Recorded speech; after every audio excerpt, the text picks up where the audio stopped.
Hi, everyone. Welcome to the Bootleg, a Tennessean high school football show where we talk high school football each week. We're in week 8, and it's time to make a move for some high school football teams in Middle Tennessee. Some teams that should be playoff contenders or have been playoff contenders for the last several years are kind of outside looking in this week, and it's in the next 4 weeks, it's time for them to either make a move or get ready to turn helmets in at the end of the month. So joining me, Joe Spears, the Columbia Daily Herald. Also, you may know him as the MTSU beat writer at the Daily News Journal. Joe, thanks for joining the show. Yeah, absolutely. So kind of started looking at all the standings, looking at our Middle Tennessee teams, looking at teams that were kind of surprisingly out of the playoffs for where we thought that might happen. So want to talk about I've got 7 down. You might have one. I don't know. But I'm just going to go through these. I'm going to start with small class, work our way through to D2. 1A, Cornersville, 5-2, 1-2. And they are 2 years removed from earning their second straight 1A runner-up trophy. And right now, if the playoffs started today, they would not be in, but they have some work in front of them. I think they're off this week, but they have Richland and Huntland remaining. Joe, this is a team that Coach Randolph has built a pretty good, solid program there. They just barely lost to Fayetteville, I think 14-7 last week, which gave Fayetteville the region championship. This is a team that should be in the playoffs. Yeah, I would agree. I mean, they have they have a win over Mount Pleasant, the COVID win. That's their only lone region win. They have the 14-7 loss to Fayetteville. They lost by 10 to Moore County. But I would think that they'd be favored in the games against Richland and Huntland. I mean, this team is good. They've only lost 2 games all year. I would think they'd work their way back into a playoff contention. I would be shocked if they didn't get 3rd or 4th here. I think you're right. I think they get past Richland. I think Huntland's a good game. I think that's a really good game to end out their season there, or at least in the region play there. We're going to jump up to 4A, Montgomery Central. There's a team that I think they went 7-3, 6-4 last year and didn't make the playoffs. A lot of close games last year. Thought this was going to be their year. They're 3-2, 1-2, but they have a lot of chances to get back in the playoff hunt starting Friday when they go to Springfield. They also have White House and White House Heritage. I've talked to George Robinson, our Clarksville high school reporter, and they're a team that they're still right there, but they're going to have to win some games that maybe they shouldn't win, or maybe some people think they may not win. I mean, obviously the White House game, they should be favored in that game. Heritage should be close, I would think. Maybe a flip. I mean, I think might be the favorite there. Then Springfield, they'll be the underdog Friday night at Springfield. Yeah, I would agree. I have Springfield winning that game, and we'll talk about it later. But yeah, I would think they'd be favored in most of those games outside of Springfield. I think this is a good team that, kind of like Cornersville, they should maybe find a way to get in. I don't think it's as clear cut as Cornersville as I think Cornersville will get in. I'm not sure about these guys. Yeah, that loss last week to Greenbrier really hurt them in their playoff hopes. Yeah, at best, I think they're looking at a 2-3. I think. I just think it's going to be tough for them to figure out a way to get in there this year. Next, 5A, Page is kind of your region that you cover. 2-3 and 0-1, and folks, this is a team that's won the region the past 2 years. I mean, this has been the team in that region, and this year, I mean, they've got a COVID loss to Summit, or really, I guess that's no decision for them. They've lost to Shelbyville. They still have games with Columbia, Lincoln County, Franklin County. 2 of those 3, I think they ought to win, but who knows? Again, this is a team that's right now, he didn't play last week because of COVID. I don't know if they're not playing this week against Centennial. Hopefully, after then they'll be back in the swing of things. But Page is a team that they have to make a move very quickly, and it's weird because they've been the cream of the crop in that region the last few years. Yeah, and they lost a ton of seniors from last year's team. That was a good team. They lost a ton from the Cade and Bubba show. Cade Walker and Bubba Johnson. Exactly, and I mean they get Columbia next week. That's going to be a huge game. Columbia's coming off a pretty shocking loss to Franklin County. I didn't think that it was 15 to 11, a really weird game. Mhm. But the bottom four with Columbia, Page, Lincoln County, and Franklin County, they're all kind of right there for that four. I mean, Summit's gonna. I would think Summit and Shelbyville finishes the top two in that region, but everybody else, it's kind of a toss up right now. And having seen Shelbyville at the beginning of the season, I would not have believed you if you said that. But I think they've improved under first year coach Josh Puckett over week one from Tullahoma, and part of that was we found out Tullahoma was pretty good. Yeah. And but like you said, I think a lot of these schools, Page, Lincoln County, Franklin County, they're all kind of lumped in there together, trying to find a way to get in the playoffs. They're all kind of jumbled up, and it's a weird setting for Page. Like I said, they've been the leader, and this time they're going to have to figure out a different way to get in the playoffs. Yeah, absolutely. Hillsboro 0-2, 0-1. Folks, Hillsboro fans, don't get alarmed just yet. You lost to Beach. You aren't going to be able to play Gallatin, which, for Gallatin, that's probably a good thing right now. The way I think Hillsboro's playing good. They played Pearl Cone, and they played Beach, two very, very good teams. But bottom line is they're going to have to beat a Hunters Lane and or a Hillwood. They should be able to do that, and they're probably the easiest one looking in.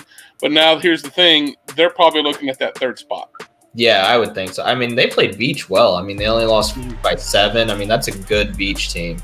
That Hillwood game will be really interesting. Hunters Lane as well. I think I would agree with you. They're really looking at that third spot. Yeah, and after seeing what they did against Hillsboro, I really thought if they played a complete region setting, if they weren't postponed by Metro government or Metro schools, I think they could have been at least second place in that region had they played Gallatin this season.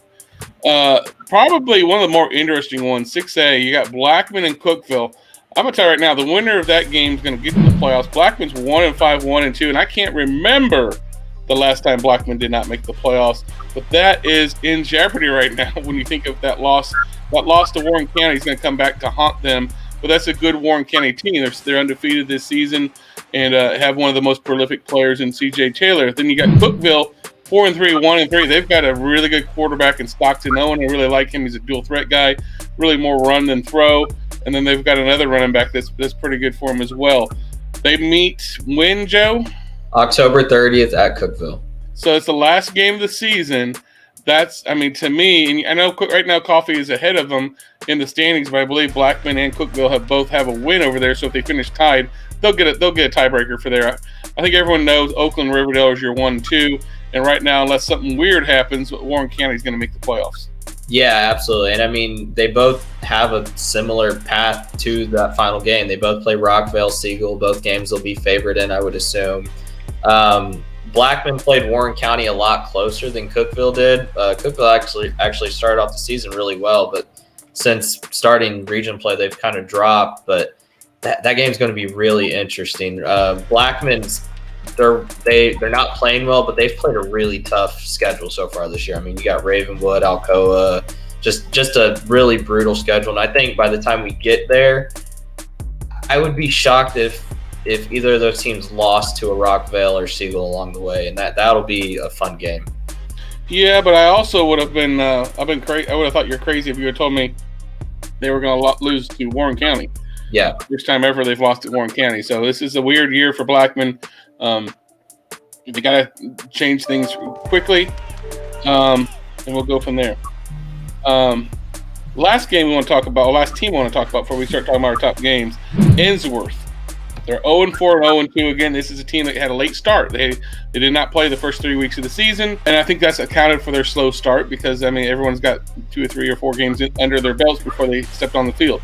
They're not out of it, but they're right on the cusp of not making the playoffs. Let's be honest. Yeah. To me, you got to get 3 wins in that region. The top 4 teams in D2 AAA East and D2 AAA West. The top 4 teams make the playoffs now. So it's an 8-team bracket. For years, it was everyone in D2 AAA, or back then it was D2 AA made it. They've changed that up, and they get BA, Brentwood Academy, Macaulay, and Catholic is their last 3 games. In my eyes, they got to win all 3. Yeah, now, I think that's going to be probably the toughest challenge for Coach Rock Batten and his team. I think 2 of those 3 maybe is a doable, but for all 3 are gonna that's a murderer's row in October to have to play those 3 teams in succession, especially starting with BA in another week. Yeah, absolutely. I mean, they've played better as the season's gone on. They only lost by 2 to Baylor, 10 to NBA, and then by 5 to Father Ryan. But BA's tough. Macaulay's tough. Knox Catholic played BA pretty well on Saturday. I mean, they looked a lot better than they have this year. But I just those are 3 tough games, and I'm not sure if they can win one. Honestly, those are tough teams. I think that the loss to the Father Ryan is gonna hurt them, and let's be honest, that a 2-point loss to Baylor at Baylor, that's a tough way. I mean, you could have come if you could have come out there and stolen the game out of in Chattanooga. I mean, it's tough to win on the road in this league, especially down there. If they could have figured out a way to get that one, I mean, those 2, I mean, they could have been looking a lot better. But there are a lot of younger players. I mean, obviously they have great players in Andre Turrentine, but they also have some inexperience and at different positions that's making it tough for them this year. And it's going to be an interesting 3-game stretch for Rock Baton and the Ensworth Tigers. Now we're going to change gears, go to our top 10 games of Week 8. It's hard to believe it's Week 8. Lighter load in Middle Tennessee this week. A lot of teams are on fall break. If this broadcast is interrupted by a little girl or a boy wanting lunch, you'll know that my kids are on fall break. We'll see how that goes. But game of the week, NBA 3-1 at Brentwood Academy 7-0. Of course, BA sat out the first 3 weeks of the season due to COVID concerns. And, this isn't even a region game anymore. This is a non-region game. NBA goes to the west, BA goes to the east. I think that might change in the next couple of years. I think maybe flip some schools around. I think that was part of their agreement. I think it's an interesting game, Joe, because you got Marcel Reed throwing just under 178 yards a game against Taylor Montiel, who's thrown for 225 yards a game this season. Two of the better quarterbacks in D2 AAA for sure. It's going to be an interesting game. We're going to see the ball aired out a lot, although NBA does have a better run game than BA right now. Yeah, this is your future state championship game, right? It is. It's my championship game, folks. NBA coming off a kind of a shocking loss to PJP2, 38-35 last week. One thing I noticed looking back at their schedule, they're scoring a lot of points, but they're giving up a lot of points as well. I mean, teams are averaging just over 30 points per game on them. Mm-hmm. This was a game that NBA won 15-7 last year. Brentwood Academy, we all know, was down. But I would have to go with Brentwood Academy here. I think they're just rolling right now. Could be a future preview of the state final. It'd be hard pressed to find another team to get there outside of NBA because of how well they played this year. I've got Brentwood Academy winning this 31-26. I think it'll be a good game. That's a good pick there. I think I like one thing you mentioned was NBA's defense, and last year NBA's defense is what won games for them. They held teams way low as their offense kind of struggled to score a lot of points. Right. This year's been the exact opposite. It's been weird, and some of that's graduation, some of it's just the offense is getting better. The offense at NBA has gotten a lot better with Marcel Reed is now a sophomore and he's used to everything, and they can throw it and they can run it. They're probably one of the more complete offenses in Middle Tennessee with Reed and Patrick Wilk running the football and Brett Hales also running the football. But BA is on a mission this year after not making the playoffs. I think BA wins this game. I do think it's close. You're real close to my pick, 31-28. BA goes 8-0 and avenges a loss to NBA a year ago. Next game, CPA 4-0 at Ravenwood 4-3. CPA hasn't played for the last 2 weeks. Of course, they missed a game earlier in the season with Independence also because of weather. Did not play last week against Lipscomb. That game has been pushed back to, I believe, October 23rd at Lipscomb. And then also the week before that, they didn't play Brentwood. That game will not be made up. Brentwood will get the COVID win there. Ravenwood 4-3. They finally got off a 3-game losing streak, but folks, that was to Pulaski and to Brentwood and to IMG Academy. They routed Dixon last week, and I think that puts them back on the even keel. I like, Trevor Andrews had a great season as a first-year quarterback. I really like Cade Law, the CPA quarterback. I like Ravenwood in this game only because they've played consecutively, and I think the layoff is, I don't know what we're going to see out of CPA after a layoff on not playing games. I pick Ravenwood 20-24 in this game. You and I have the exact same pick. I think Ravenwood, those 3 games don't indicate how good this team actually is. Like you said, losing to Pulaski Academy, Brentwood, IMG, that's tough. That's a brutal stretch. In games they've won this year, they've won by an average of 43-9. I mean, that's pretty good. CPA's outscoring teams 125-39. I don't think they've played a team as talented as this Ravenwood squad is, especially on the offensive side of the ball. So, 28-24 Ravenwood. I mean, you and I had the exact same pick. I think CPA, I would tell you, I agree with what you said about not playing a team that's good. I think they tried to. They've had ECS cancel on them. They've had the Brentwood incident with COVID, and then the Independence rain out. If you got those 3 games under their belt, then of course we would know a whole lot more about the CPA team. I do think Inga Martin's got a great team, but I think the experience of Ravenwood's going to pay off. Westview at Ensworth. You know Ty Simpson. I'll let you talk about this one. Westview actually started off the season really well, 4-0. They were outscoring teams 237-67 in those wins. Since they started region play, they've kind of gotten pushed around a little bit. Covington beat up on them. South Gibson won last week. South Gibson's playing really well this year. Ty Simpson hasn't played as well in those games. They got a couple of other guys offensively. Quiz Taylor, the running back's really good. But they've kind of struggled here in recent weeks, especially starting with that Covington game where I didn't think they would win that with how good Covington's been this year, but I didn't think they'd lose that bad. And teams they should beat, they've blown them out, but against good competition, which right now it's been Covington and South Gibson, they've lost. I don't think Ensworth's as bad as their record shows. I think that's a good young team. I think they're going to be really good in the future. Just this year has been rough with COVID and just everything else going on. I actually have Ensworth winning this 38-27. I think they've got too much offensively for that Westview defense that's really struggled at times this year. I think this is a great, if you're a high school football fan, if you're a fan of seeing top level talent, this is a game to go to. You've got Ty Simpson, the number 2 dual threat quarterback in the country for 2022. And to me, that matchup is, what is he going to do against Andre Turrentine, one of the best defensive backs in the state? He's a 4-star commitment going to Ohio State.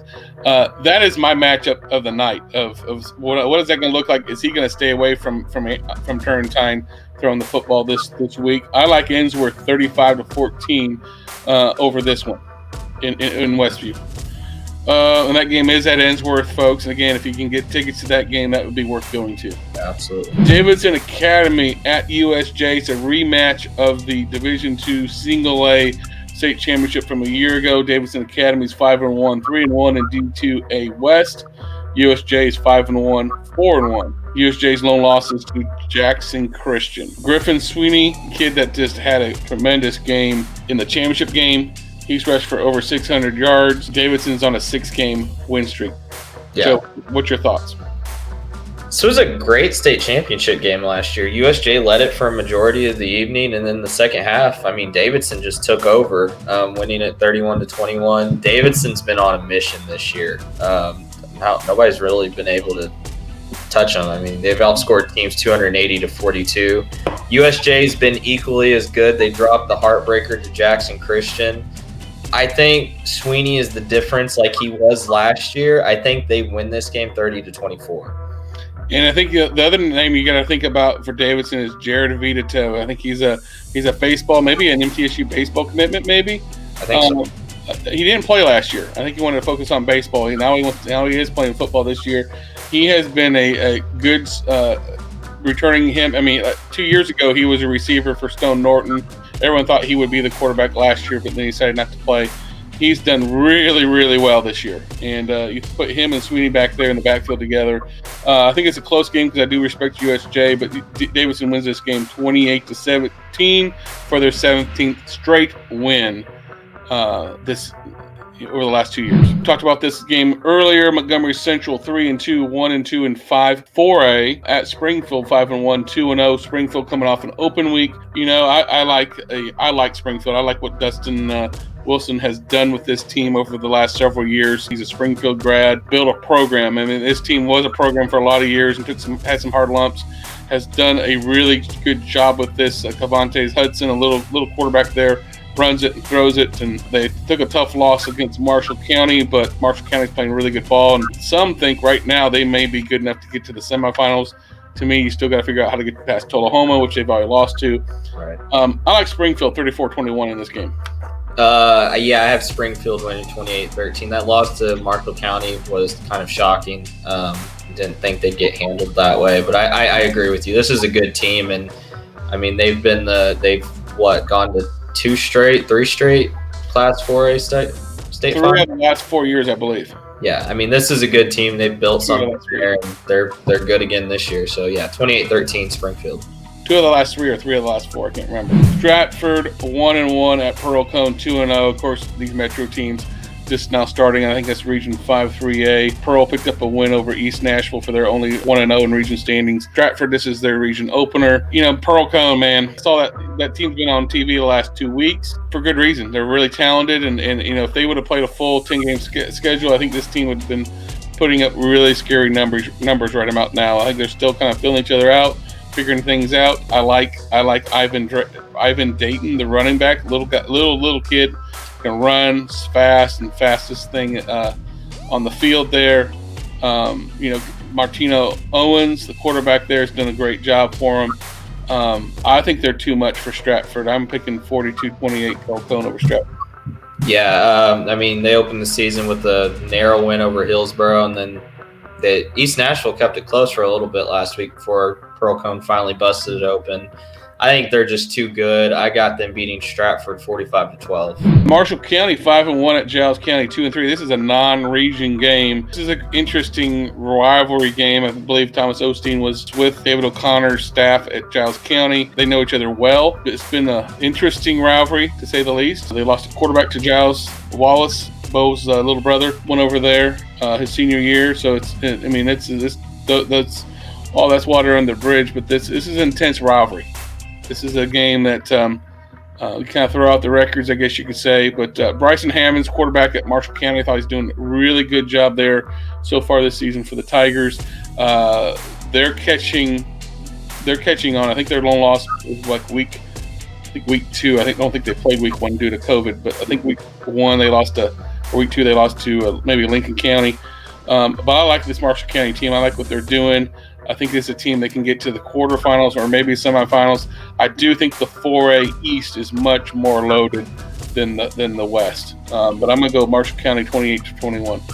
Yeah, I would agree. Marshall County's been playing well this year. They got that one loss. I think it was to Tullahoma, wasn't it? It was Tullahoma. You're right. They lost 42-7 to Tullahoma. Yeah. Outside of that, they've really dominated teams. They beat Lawrence County last week 48-0. Good win. I got them winning this 42-17. I just think they're too good. Father Ryan 3-2, 1-1 in D2 AAA East. They go to Chattanooga Baylor, who's 3-1, 1-1. Of course, like we just said, Father Ryan coming off a big win over Ensworth. This is DC Tapscott for Father Ryan, who's going to App State, going against Elijah Howard, running back at Baylor, who's committed to Tennessee. If you like big matchups with college-type players, this is the one to go to. Tapscott's probably one of the best quarterbacks in the state. Going to have a shortened season, so probably won't have the stats of some, but he's putting up huge numbers in the games he's played so far. Going down to, as we talked about earlier, going down to Baylor is not an easy task. It's a long drive. Baylor's really, really good. They made it to the quarterfinals last year in D2 AAA. I like Baylor 20-13. I've got Baylor winning 27-24. They both beat Ensworth narrowly. They both really just played well this year, but I think Baylor they're going to be a little motivated after that loss to Macaulay. So I got them winning by 3. BGA 2-3, 0-2 in D2 AA Middle Region at FRA. 1-3, 0-2. FRA had to play a lot of games because of COVID, because of delayed the season. Then BGA's had to miss a couple games due to COVID. FRA's lone win was a double overtime win over White House. I like Jeffrey Vircher. We have yet to see the name or hear the name Jeffrey Vircher this year at FRA. He's a running back. They've done a lot more throwing the ball with David DeRocher. But I think Vircher's ready for a breakout game. He was one of the top running backs last year. I think it's time for him to step out and do something big. I'm picking they're going to get their second win, but it's going to be a nail biter. I think FRA 21-20 over BGA. Yeah, I mean, you look at FRA's last couple of games. They've played Lipscomb Academy, Good Pasture, Davidson Academy. Those are that's a brutal stretch there. I think it'll be a good game. I think it'll be really close. I got them winning 27-20. Who do you have winning? FRA, sorry. Last game on the agenda, Hillwood at Hunters Lane, 1-0. Hillwood didn't play there 2 weeks ago due to a COVID case. At Hunters Lane, 1-1. This is Hunters Lane's first Region 5 6-5A game. Deontay Ramey from Hunters Lane, 28 carries, 264 yards in 2 games. Quite frankly, I think whoever wins this game goes to the playoffs. I think Glencliff won't make the playoffs. And then you got, I think Hillsboro's going to make the playoffs. Beach and Gallatin's going to make it. So I think you're battling for one spot. I think the winner of this game goes to the playoffs, and I think Hunters Lane wins this game, 35-14. Oh wow! I got Hillwood winning at 23-21. They opened the season with a 66-0 win over Glencliff. It was a close game last year. They both haven't played a whole lot this year for a number of reasons. I think it'll be a good game. I got Hillwood by 2. There you go. Top 10 games in the book, folks. We'll see you next week. Everyone's kind of back, I think, in the saddle. I think next week, a lot of teams, like I said, Rutherford was pretty much shut down for the most part. Williamson, a lot of Thursday night games. Look at our schedule. A lot of really good Thursday games. That CPA Ravenwood game is a Thursday night game. I believe the TV game is going to be NBA Brentwood Academy. That's where I'll be. Joe, where will you be this week? I will be at Spring Hill versus Richland. So Spring Hill coming off a good win last week. All right, folks, we'll see you next week. Thanks for listening. You've been watching the Bootleg presented by Farm Bureau Health Plans.